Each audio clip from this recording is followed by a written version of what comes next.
Hello everyone, welcome है आपका हमारे चैनल एसएससी बुक एसबी में। आज हम अपने आरआरबी एनटीपीसी एग्जाम्स में देखने वाले हैं ज्योग्राफी की दूसरी क्लास, जो कि टॉपिक है हमारा भारत की प्रमुख चोटियाँ, माउंटेन पीक्स इन इंडिया। ये हमारा आज 14 डे है। तो चलिए आज की वीडियो को स्टार्ट करते हैं।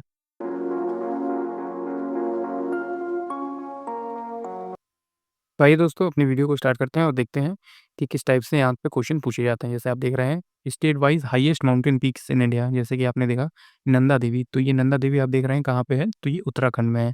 तो ये लाइन ऐसे जा रही है। इस तरह से आप इस वीडियो को पॉज करके जगह जगह देख सकते हैं कि कौन सा चोटी कहाँ पे स्थित है। जैसे गुरु शिखर हो गया, ये कहाँ पे है, तो ये राजस्थान में है। इसी तरह गिरनार की पहाड़ियाँ कहाँ पे हैं, ये गुजरात में है। फिर इस तरफ नीचे आएंगे, मेघालय में देखेंगे तो शिलोंग पीक आपको यहाँ पे दिखेगा। फिर इसी तरह नीचे है डोडा बेटा, आपने इसका काफ़ी नाम सुना होगा, ये तमिलनाडु में है। फिर अनाईमुड़ी आप देख पा रहे होंगे, ये केरला में मौजूद है। तो इस तरह से आप वीडियो को पॉज करके नीचे देख सकते हैं। आइए अब समझते हैं कुछ इंपॉर्टेंट पर्वत चोटी जो कि हमारे एग्जाम्स में पूछे जाते हैं और हमारे एग्जाम्स के लिए काफ़ी इंपॉर्टेंट है। ये सारे जो चोटियाँ हैं वो आपको याद रखने की जो है ज़रूरत है, क्योंकि एग्जाम्स में कहीं से भी कुछ भी पूछा जा सकता है। तो बहुत ज़्यादा नहीं है, अगर आप इस वीडियो को 2 से 3 बार देखेंगे और नोट्स बना के याद रखेंगे तो काफ़ी ईजिली आपको याद हो जाएगा। जैसे कि हम देखेंगे यहाँ पे चोटी के नाम लिखे हुए हैं, यहाँ पे उनका राज्य क्षेत्र है कि कहाँ पे ये मौजूद है और ये किस स्टेट में मौजूद है। और ऊंचाई ऊंचाई आप चाहें तो स्किप कर सकते हैं, ऊंचाई एग्जाम्स में नहीं पूछा जाता या बहुत रेयरली पूछा जाता है। तो हम देखते हैं, पहला है जो है अरमाकोंडा। तो अरमाकोंडा चोटी है, ये कहाँ पे मौजूद है, पूर्वी घाट में मौजूद है, आंध्र प्रदेश में। तो आप याद रखें, अरमाकोंडा पूर्वी घाट में मौजूद है और ये आंध्र प्रदेश के साइड में मौजूद है। फिर अगला है चोटी हमारा कांगटो। तो कांगटो पूर्वी हिमालय में मौजूद है और ये कहाँ पे है, ये अरुणाचल प्रदेश में है। फिर है सोमेश्वर किला। सोमेश्वर किला जो है पश्चिमी चंपारण जिले में है और चंपारण कहाँ पे है, बिहार में है। फिर है बैलाडिला रेंज। तो बैलाडिला रेंज कहाँ पे मौजूद है, तो दंतेवाड़ा जिला में है और ये छत्तीसगढ़ स्टेट में है। फिर है सोनसोगोर। तो सोनसोगोर कहाँ पे है, पश्चिमी घाट में है और गोवा में मौजूद है। फिर है गिरनार की पहाड़ियाँ जो कि जूनागढ़ जिले में मौजूद है और ये गुजरात में आता है। फिर है करोह चोटी, ये मोरनी हिल्स में मौजूद है और हरियाणा में मौजूद है। फिर अगला हमारा चोटी आता है रियो पोरेगल। तो रियो पोरेगल पश्चिमी हिमालय में मौजूद है और ये हिमाचल प्रदेश में है। फिर है पारसनाथ। तो पारसनाथ कहाँ पे है, पारसनाथ पहाड़ियों में स्थित है और ये झारखंड में पड़ता है। फिर है मुल्यानगिरी। तो मुल्यानगिरी पहाड़ियाँ पश्चिमी घाट में है और ये कर्नाटका स्टेट में है। फिर है अनाईमुड़ी, ये काफ़ी इंपॉर्टेंट होता है, एग्जाम में पूछे गए हैं, क्योंकि पश्चिमी घाट में है और ये केरला में मौजूद है। फिर है धूपगढ़। धूपगढ़ जो है सतपुड़ा में स्थित है और ये मध्य प्रदेश में पड़ता है। फिर है कलसुबाई। तो कलसुबाई पश्चिमी घाट में है और ये महाराष्ट्र में पड़ता है। फिर है माउंट ईसो। तो माउंट ईसो जो है वो सेनापति जिला में है और सेनापति जिला जो है नागालैंड और मणिपुर की सीमा पे पड़ता है। फिर है शिलोंग पीक। तो शिलोंग पीक जो है खासी पहाड़ियाँ में है और ये मेघालय में मौजूद है। फिर है फेंगपुई राष्ट्रीय उद्यान। तो फेंगपुई राष्ट्रीय उद्यान सोहा जिला में है और ये मिजोरम में पड़ता है। फिर है सारामती पर्वत। तो सारामती पर्वत नागा हिल्स में है और नागालैंड स्टेट में पड़ता है। फिर है देवमाली। तो देवमाली जो चोटी है वो पूर्वी घाट में मौजूद है और उड़ीसा में है। फिर है गुरु शिखर, ये भी इंपॉर्टेंट है, इसको भी आप याद रखेंगे, ये अरावली पर्वत में पड़ता है और अरावली पर्वत राजस्थान में मौजूद है। फिर है कंचनजंगा। तो ये भी इंपॉर्टेंट है, ये पूर्वी हिमालय है और ये सिक्किम में है, तो सिक्किम स्टेट में पड़ता है। फिर है दोड्डा बेटा, ये भी इंपॉर्टेंट है, ये नीलगिरी पहाड़ियों में है और नीलगिरी पहाड़ियाँ तमिलनाडु में मौजूद है। फिर है डोलीगुट्टा, ये पड़ता है दक्कन का पठार क्षेत्र में और ये तेलंगाना और छत्तीसगढ़ की सीमा के में मौजूद है, ये इंपॉर्टेंट है, आप इसको याद रखेंगे। फिर है बीटा लॉन्ग चिप। तो बीटा लॉन्ग चिप जो है जुम्पुई हिल्स है और ये त्रिपुरा में पड़ता है, ये भी इंपॉर्टेंट है, एग्जाम्स में पूछा गया है ये। फिर है ओमसोट पीक। तो ओमसोट पीक जो है शिवालिक पहाड़ियों में मौजूद है और ये उत्तर प्रदेश में पड़ता है। फिर है नंदा देवी, ये इंपॉर्टेंट है, ये गढ़वाल हिमालय में पड़ता है और ये उत्तराखंड में है। फिर है अगला जो है संदकुफू चोटी, ये पूर्वी हिमालय पे है और ये पड़ता है पश्चिम बंगाल में, ये इंपॉर्टेंट है। तो आपने देख लिया होगा कि ये कुछ चोटियाँ हैं, ये उनके क्षेत्र हैं और ये उनका स्टेट है कि कौन सी पहाड़ियाँ कौन सी चोटी कहाँ पे मौजूद है। तो एक बार आप वीडियो को पॉज करके इसका नोट्स जरूर तैयार कर लीजिए और उसको बार बार पढ़ेंगे तो आपको ये कुछ ना कुछ तो याद हो जाएगा। 10 से 12 पहाड़ियाँ चोटी जो है आप अच्छे से याद रखेंगे, इनमें से जो मैं टिक लगा के बता रहा हूँ।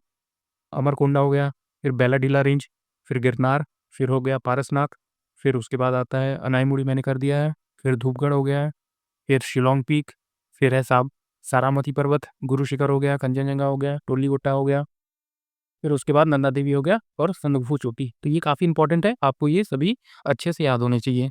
आइए अब बढ़ते हैं, जो प्रीवियस ईयर क्वेश्चन पूछे गए थे आरआरबी एनटीपीसी में, वो किस टाइप से हैं। तो पर्वत एवं चोटियों से इस टाइप से क्वेश्चन पूछे गए हैं, आइए वो समझते हैं। तो इसमें आप पहला क्वेश्चन देख रहे हैं, इसमें पहला क्वेश्चन है हमारा। तो इसमें आपसे पूछा गया है, भारत का अंडमान और निकोबार द्वीप समूह निम्न में से किस जलमग्न पर्वतमाला का आपतिक भाग या फिर इमर्जेंट पार्ट है। तो ये किसका भाग होता है, तो ये है अराकान योमा का भाग है। ये ऑप्शन नंबर ए आपका इसमें राइट आंसर हो जाएगा। जैसे आप नीचे देख पा रहे हैं, अंडमान और निकोबार द्वीप समूह अराकान योमा जलमग्न पर्वतमाला का आपतिक भाग उभरा हुआ भाग है। इन द्वीप समूहों का निर्माण सागर के जल में डूबी पर्वत चोटियों के जल के कारण हुई है। तो अराकोमा आप याद रखेंगे, भारत का अंडमान और निकोबार द्वीप समूह में जलगमन पर्वतमाला का आपतिक भाग है। आगे बढ़ते हैं, अगला क्वेश्चन आता है हमारा। माउंट आबू हिल्स स्टेशन निम्नलिखित में से किस पर्वत श्रेणी में स्थित है।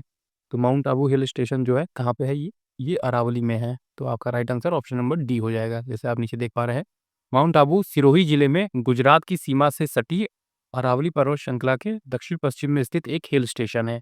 यहाँ वर्ष भर सैलानी आते हैं, मतलब कि बहुत सारे लोग आते हैं अपनी छुट्टियां मनाने। माउंट आबू से जो है 15 किलोमीटर की दूरी पर अरावली पर्वतमाला की सबसे ऊंची चोटी गुरु शिखर है। तो आप इसे याद रखेंगे, ये पड़ता है कहाँ पे, राजस्थान में। तो आप इसे अच्छे से याद रख लें, mount Abu hill station Aravalli पर्वतमाला पे स्थित है। आगे बढ़ते हैं, अगला क्वेश्चन है हमारा, जो है जयंतिया डैश राज्य में पाई जाने वाली जनजातियों के साथ साथ एक पर्वत श्रेणी का नाम है।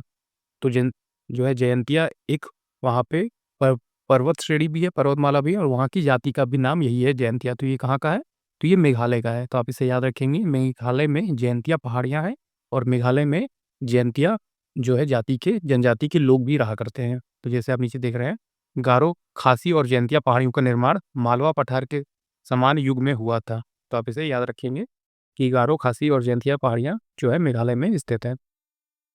आगे बढ़ते हैं, अगला क्वेश्चन है हमारा, जो है सलतोरा कांगरी चोटी। तो सलतोरा कांगरी पीक इनमें से किस सीमा पर स्थित है। इंपॉर्टेंट क्वेश्चन है, ऐसे क्वेश्चन आपको बहुत कम देखने को मिलते हैं, तो आप इसको अच्छे से याद रखेंगे। ये भारत और पाकिस्तान की सीमा के बीच में है। अभी के लिए आपका सबसे इंपॉर्टेंट क्वेश्चन ये है, अगर पर्वत और चोटी से एक भी क्वेश्चन आता है तो उसमें से ये एक क्वेश्चन आपको जरूर देखने को मिलेगा। सल्तारो कांगरी चोटी, सल्तारो कांगरी पीक जो है भारत और पाकिस्तान की सीमा पर स्थित है। जैसे आप नीचे देख पा रहे हैं, सल्लारो कांगरी चोटी भारत पाकिस्तान की सीमा पर स्थित है। इसकी ऊंचाई 7,742 मीटर है। सियाचिन ग्लेशियर के पास स्थित ये काराकोरम श्रेणी का हिस्सा है। तो काराकोरम श्रेणी का एक हिस्सा है साल्तारो कांगरी चोटी, जो कि भारत और पाकिस्तान की सीमा पर स्थित है। आइए दोस्तों आगे बढ़ते हैं और देखते हैं इंपॉर्टेंट क्वेश्चन अगला क्या है। नीलगिरी पहाड़ियाँ, तो नीलगिरी हिल्स के संबंध में निम्नलिखित में से कौन-सा कथन सही नहीं है? तो इसमें से पूछा गया है कि नीलगिरी की पहाड़ी में कौन-सा कथन इनमें से सही नहीं है? तो इसमें हम कथन देखेंगे। इसमें पहला कथन आप जैसे देख पा रहे हैं, ए, यह भारत के पश्चिमी घाट में स्थित है। तो हाँ, ये वहाँ पे पश्चिमी घाट में स्थित है। दूसरा बी वाला है, इन पहाड़ियों पे बड़े पैमाने पर चाय और कॉफ़ी उगाई जाती है। जी हाँ, ये भी बिल्कुल सही है। तीसरा है, ये कर्नाटक का एक पहाड़ी क्षेत्र है। तो ये आपका थोड़ा गलत हो जाएगा, क्योंकि ये कर्नाटक में नहीं पड़ता, ये पड़ता है तमिलनाडु में। ये है डोडा बेटा इन पहाड़ियों की सबसे ऊँची चोटी है, तो ये भी सही हो जाएगा। तो गलत कौन-सा हुआ? ऑप्शन नंबर सी, ये कर्नाटक का एक पहाड़ी क्षेत्र है, गलत। ये क्योंकि तमिलनाडु राज्य में है। जैसे आप नीचे देख पा रहे हैं कि नीलगिरी पहाड़ियाँ तमिलनाडु राज्य पर एक पर्वतीय क्षेत्र है। पहाड़ियों के पश्चिम एवं पूर्वी घाट का संगम होता है। डोडा बेटा नीलगिरी पहाड़ियों की सर्वोत्तम चोटी है। भारत की ओडा जनजाति इन पर्वत श्रेणियों के ढलानों पर रहती है। नीलगिरी पहाड़ियों को ब्लू माउंटेन्स भी कहा जाता है। नीलगिरी पहाड़ियां पश्चिमी घाट का हिस्सा है। इन पर चाय, सिनकोना, कॉफी और सब्जियों की व्यापक खेती होती है। तो आप याद रखेंगे, नीलगिरी पहाड़ियां कहाँ पे मौजूद है? तमिलनाडु में स्थित है। आइए आगे बढ़ते हैं, अगला क्वेश्चन आता है हमारा। पश्चिमी घाट और पूर्वी घाट डैश की पहाड़ियों से मिलते हैं। तो पश्चिमी घाट और पूर्वी घाट कहाँ पे आके मिलते हैं? तो नीलगिरी में आके मिलते हैं। ऑप्शन नंबर बी आपका इसमें राइट आंसर हो जाएगा। आगे बढ़ते हैं, अगला क्वेश्चन आप देख रहे हैं। दक्षिण भारत में स्थित इनमें से कौन-सी पहाड़ियों की चोटी का नाम डोडा बेटा रखा गया है या फिर डोडा बेटा है? तो किस पहाड़ी का नाम डोडा बेटा है? तो नीलगिरी पहाड़ियों पे रखा गया है इसका नाम। तो दक्षिण भारत में स्थित इनमें से कौन-सी पहाड़ियों की चोटी का नाम? तो नीलगिरी पहाड़ियाँ हैं, और नीलगिरी पहाड़ियाँ की सबसे ऊँची चोटी डोडा बेटा है। तो जैसे आप ऐसे समझिए कि जैसे आप देख रहे हैं, ये नीलगिरी पहाड़ियाँ हो गई, और नीलगिरी पहाड़ियों के ऊपर एक चोटी बनी है, और इसी चोटी का नाम है डोडा बेटा। तो आप इसे याद रखिए, ये नीलगिरी पहाड़ी और ये डोडा बेटा। आइए आगे बढ़ते अगला क्वेश्चन है हमारा, अरावली पर्वतमाला भारत के निम्नलिखित में से किस राज्य से होकर नहीं गुजरती? तो अरावली पर्वतमाला इसमें से पूछा गया है कि किस राज्य से होकर नहीं गुजरती, तो ये महाराष्ट्र से होकर नहीं गुजरेगी। ऑप्शन नंबर डी आपका इसमें राइट आंसर हो जाएगा। जैसे आप नीचे देख रहे हैं, अरावली पर्वतमाला भारत के गुजरात से होकर गुजरती है, राजस्थान से, हरियाणा से, दिल्ली से, और यहाँ से लगभग 800 किलोमीटर की लंबाई तक ये फैली हुई है। तो कहाँ से गुजरेगी? गुजरात से, राजस्थान से, हरियाणा से और दिल्ली से होकर गुजरती है। 800 किलोमीटर की लंबाई से ये विस्तृत है और यहाँ से गुजरती है। तो ये आप याद रखेंगे, अरावली पर्वतमाला महाराष्ट्र से होकर नहीं गुजरती। आगे बढ़ते हैं, अगला क्वेश्चन है हमारा, हिमालय पर्वतमाला को किसमें विभाजित किया गया है? तो हिमालय पर्वतमाला को किसमें विभाजित किया गया है? जो है हिमाचल, हिमाद्री और शिवालिक में इसे विभाजित किया गया है। जो हिमालय हमारा पर्वतमाला है, उसको 3 भागों में विभाजित किया गया है। पहला हिमाचल है, फिर है हिमाद्री और फिर शिवालिक। ऑप्शन नंबर बी आपका इसमें राइट आंसर हो जाएगा। जैसे आप नीचे देख रहे हैं कि हिमालय पर्वतमाला को हिमाद्री या फिर वृहत हिमालय और मध्य भाग या हिमाचल व शिवालिक में विभाजित किया गया है। हिमालय भूगर्भीय रूप से युवा एवं बनावट की दृष्टिकोण से बड़ी पर्वत श्रृंखला है। यह पर्वत श्रृंखला पश्चिम पूर्व की दिशा में सिंधु से लेकर ब्रह्मपुत्र तक फैली है। हिमालय पर्वत की अधिकतम ऊंचाई 8,849 मीटर है। आप इसे याद रखेंगे कि हिमाद्री को जो है वृहत हिमालय के नाम से भी जाना जाता है, या फिर मध्य भाग या हिमाचल व शिवालिक में विभाजित किया जाता है। तो इसे आप याद रखें कि हिमालय पर्वतमाला को 3 भागों में बांटा गया है, हिमाचल, हिमाद्री और शिवालिक। आगे बढ़ते हैं, अगला क्वेश्चन आता है हमारा, हिमालय में धौलाधार पर्वतमाला एक भाग है। तो किसका भाग है ये? ये भाग है मध्य हिमालय का। तो हिमालय में धौलाधार पर्वतमाला यह किसका भाग पड़ता है? मध्य हिमालय का पड़ता है। कभी याद रखेंगे, मध्य हिमालय का भाग पड़ता है। नीचे देख रहे हैं आप, हिमालय में धौलाधार पर्वतमाला मध्य हिमालय का एक भाग है। इसे अंचल मध्य या हिमांचल हिमालय के नाम से भी जाना जाता है। इसके अंतर्गत निम्नलिखित श्रेणियां आती हैं: धौलाधार पर्वत श्रेणी, पीर पंजाल पर्वत श्रेणी, तो है नागे टिब्बा पर्वत श्रेणी, मंसूरी पर्वत श्रेणी। तो ये जो है मध्य हिमालय के अंतर्गत कुछ श्रेणियां आती हैं। आगे बढ़ते हैं, अगला क्वेश्चन आता है हमारा, इंपॉर्टेंट है ये भी, धूपगढ़ डैश पहाड़ियों की सबसे ऊंची चोटी है। तो जो धूपगढ़ है वो किसकी पहाड़ी की सबसे ऊंची चोटी है? तो ये है सतपुड़ा पहाड़ी की सबसे ऊंची चोटी है धूपगढ़। तो सतपुड़ा पहाड़ी हो गई और पहाड़ी की सबसे ऊंची चोटी धूपगढ़ हो जाती है। जैसे आप नीचे देख रहे हैं कि ये पहाड़ी हो गई और ये सर्वोच्च चोटी हो गई उनकी। तो आप देख रहे हैं सतपुड़ा ये पहाड़ी है, उसकी सबसे ऊंची चोटी धूपगढ़, अरावली पहाड़ी है और इसकी सबसे ऊंची चोटी गुरु शिखर है। फिर नीलगिरी पहाड़ी की सबसे ऊंची चोटी गोड्डा बेट्टा, फिर विंध्य पहाड़ियाँ की सबसे ऊंची चोटी अमरकंटक। तो ये काफ़ी इंपॉर्टेंट है, आप इसे याद रखें, नहीं काफ़ी इंपॉर्टेंट क्वेश्चन है, आप इसे याद रखें। आगे बढ़ते हैं, अगला क्वेश्चन आता है हमारा, माउंट गार्डविन ऑस्टिन K2 की ऊंचाई डैश मीटर है। तो K2 की ऊंचाई कितनी है लगभग? तो ये है 8,611। तो ये आप याद रखेंगे, 8,611 किलोमीटर की ऊंचाई है K2 पर्वत की। आगे बढ़ते हैं, अगला क्वेश्चन है हमारा, शिलोंग इनमें से किन पहाड़ियों पर स्थित है? तो शिलोंग इनमें से किन पहाड़ियों पर स्थित है? तो ये है खासी पहाड़ियों पर। तो खासी पहाड़ी आप याद रखेंगे कहाँ पे मौजूद है? तो ये मेघालय में पड़ता है। गारो, खासी, जैंतिया ये पहाड़ियाँ कहाँ पे है? ये मेघालय में स्थित है, जैसे आप नीचे देख रहे हैं। शिलांग पूर्वोत्तर भारत के राज्य मेघालय की राजधानी है। शिलांग जो है शहर मुख्यतः मेघालय राज्य की खासी पहाड़ियों पर स्थित है। ब्रिटिश शासनकाल में ब्रिटिश लोग शिलांग के स्कॉटलैंड ऑफ द ईस्ट कहते थे। तो आप इसे याद रखेंगे कि जो ब्रिटिश काल था उसमें ब्रिटिश लोग शिलांग को स्कॉटलैंड ऑफ द ईस्ट के नाम से जाना जाता है। आगे बढ़ते हैं, अगला क्वेश्चन आता है हमारा, डैश पर्वतमाला व्यवहारिक रूप से उत्तर और दक्षिण भाग के बीच की सीमा का निर्माण करती है। तो किसका निर्माण करती है? विंध्य का निर्माण करती है। विंध्य पर्वतमाला हमारा व्यवहारिक रूप से उत्तर और दक्षिण भारत के बीच एक सीमा का निर्माण करती है, मतलब कि जो है नॉर्थ को अलग करती है। ये ऊपर नॉर्थ हो गया और ये नीचे साउथ हो गया, और ये बीच में क्या आता है? ये हमारा जो है विंध्य पर्वतमाला आता है। तो आप जैसे नीचे देख पा रहे हैं, विंध्य पर्वतमाला भारत की उत्तरी एवं दक्षिणी सीमा का निर्धारण करती है। विंध्याचल पर्वतमाला विंध्याचल, भारनेर, कैमूर तथा पारसनाथ पहाड़ियों का समूह है। इनमें से प्राचीन युग की पत्थरदार चट्टानें पाई जाती हैं। नर्मदा नदी विंध्याचल पर्वत श्रेणी और सतपुड़ा पर्वत श्रेणी के बीच समांतर बहती है। इन्हीं में नर्मदा नदी आती है जो कि विंध्याचल पर्वत और सतपुड़ा पर्वत की श्रेणियों के बीच में समांतर बहती है। आगे बढ़ते हैं, अगला क्वेश्चन आता है हमारा। तो नेक्स्ट क्वेश्चन है, कैलाश पर्वत निम्नलिखित में से किस क्षेत्र में स्थित है? तो ये स्थित है कहाँ पे? तिब्बत में। तो आप याद रखेंगे कि कैलाश पर्वत कहाँ पे स्थित है? तिब्बत में।